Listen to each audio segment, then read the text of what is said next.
ConvertKit is a software application that allows you to tag and funnel your audience into marketable categories, so that way you can email them strategically. So in this tutorial video, we're gonna go over basically how to import subscribers, how to create a landing page, some forms, sequences, and then finally go over some automations. The first thing you're gonna wanna do is actually log into ConvertKit. So I will link my affiliate link below, so that way you can click it and make sure you are all set up for this tutorial. So the first thing that you are gonna do is there's like this blueprint thing that walks you through some of the important steps. So let's just go over that. So the first thing you have to do is create a landing page or form, customize your email templates, write your first broadcast email. These are pretty simple, but I feel like it doesn't do it justice of like what ConvertKit is for. So let's go over how to create a landing page. You can actually go to grow and then click landing pages and forms. So the landing page is actually pretty easy. I'm gonna open up mine. All you have to do is create new and then click landing page and then click a template. That's all I did. So let me go back and just open up mine. You'll know that mine's one of the templates because it literally looks identical. Essentially, it's super easy. You just replace the text and the pictures, and you can press replace. You can either upload an image or use Unsplash, which is really cool. I've been using a lot of their stuff because I'm like, oh, that's free. And then you can click on each individual element and change the URL so it goes to the right place, and then change the icons and stuff like that. I will say it's pretty limited because you can only pick the icons that are listed on the dropdown, and there's only a few fields you can play with. So you can't move any of the elements. You can't add like padding or anything that you could do in like Webflow or something like that, where you can kind of style it a little bit better. It is strictly on the templates. I will say that's the only downside so far that I've found. Once you kind of play around with the landing page, you can go ahead and click publish. In my case, mine's publish. I can just press save. But if you want to actually grab some of the embed stuff, you can literally embed it directly into WordPress on here, or share it on Twitter, or grab the URL. You can also add a custom URL if you want. Again, I'm not going to be really using the landing page because I have my own website, so this is not as super important, but I guess it's kind of cool if you want like a one-stop shop situation. But I will say the forms are way better. So that's the landing page. I mean, make your own landing page in Ghost or Webflow or whatever. I'm not entirely set on their landing page, but the forms are very cool. Now, again, you're gonna press create new and click forms and then click from the options.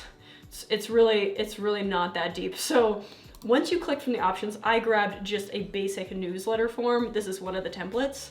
And again, you can just replace the background image and then add your text or whatever. I'm calling this the newsletter form.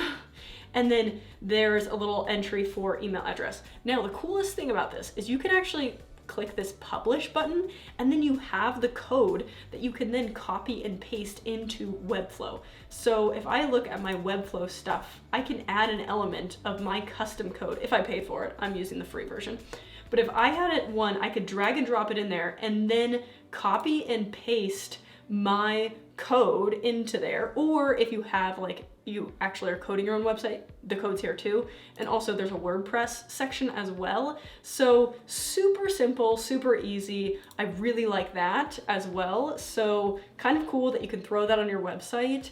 And then if they sign in here, we can add an automation to tag them as newsletter. And I'll show you that in a little bit. I also have another form. Again, it's another template that I grabbed, and this one's just a freebie. So that way I can tag it as people who are interested in software. So that's the whole point of ConvertKit, is being able to tag people. So going in here, tagging people, so that way you can funnel automations. So build a couple forms so we can at least play around with the automations, which we'll get to in a little bit.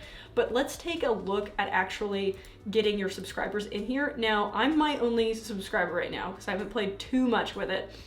But what I did is add these tags here. So you can press create tag. I have a newsletter subscriber tag, online course customer, a software customer.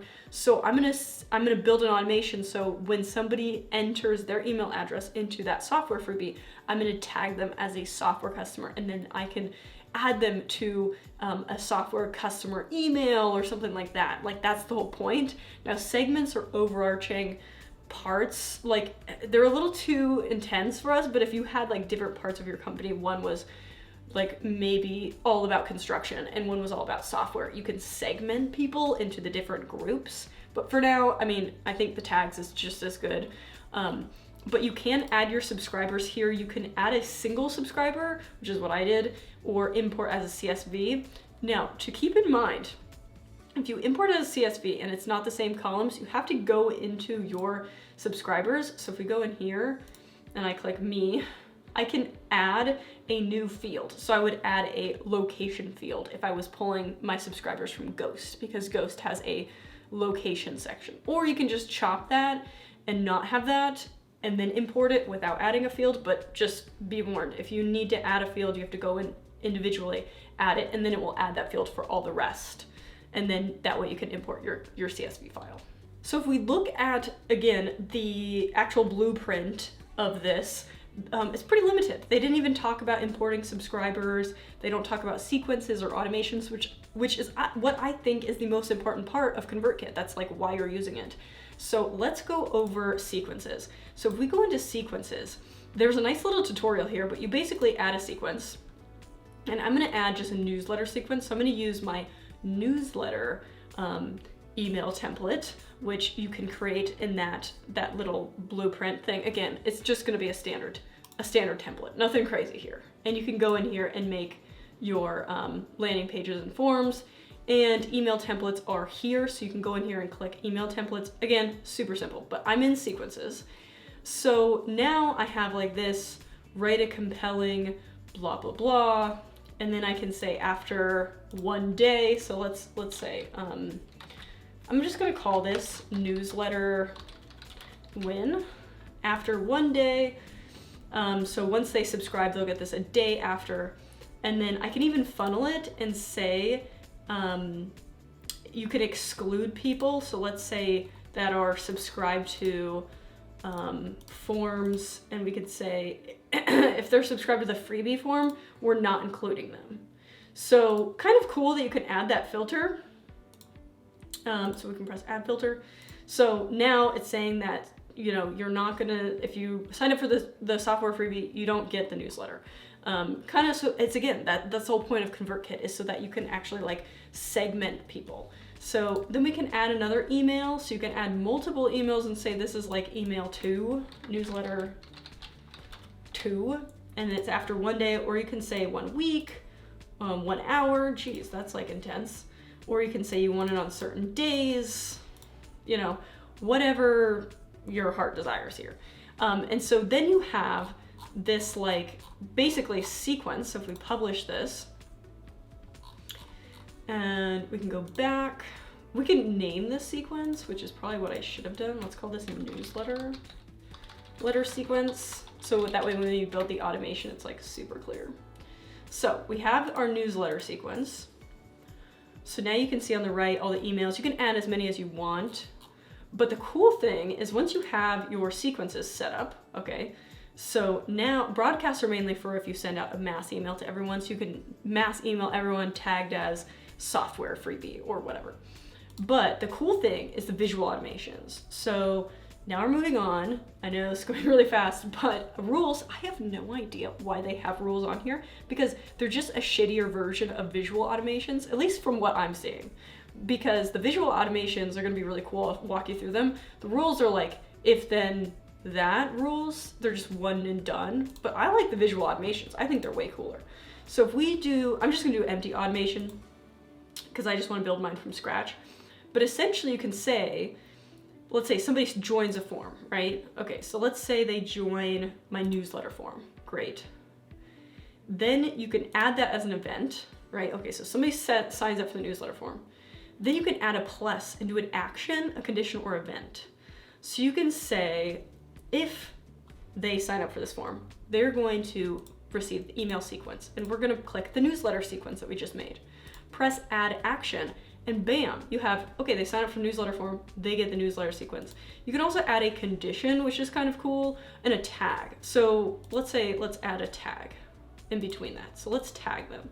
they're gonna be tagged as a newsletter subscriber. So bam, they come in, they sign up through the form that you put on your Webflow site or your WordPress site or whatever. Then you tag them as a newsletter subscriber, and then you send them a newsletter sequence. You can also do a condition, which is like if they're tagged as a software customer, then you can send them a different email or something like that. It's just a condition, if or. You can also do an event. So again, you can remove tags, you can do custom fields, whatever you want to do. But you see how powerful this is, because now you have a whole automation where you could do this for any type of customer. So if they're a software customer, you can send them a whole software sequence of a bunch of just software tips. So you could say, hey, sign up and I'll give you a 15-day free software update. And then each day you send them a tip on Excel or something.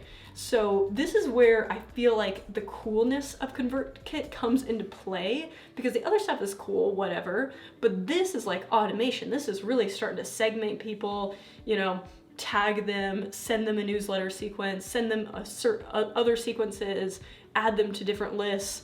Very, very cool stuff.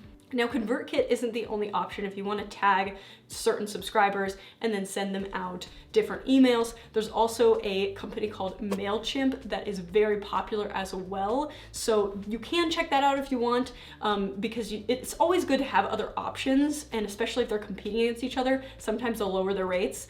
And essentially, if they're going to do the same thing, you might as well take advantage of it. If you want to learn more about low-code applications, I will link my video up here about Zapier, which is very similar in the sense that it's a low-code automation where we dragged and dropped and added a couple entries in order to automate some sort of workflow. So I recommend checking that out if you are interested in automating your business. Otherwise, I will see you guys next time.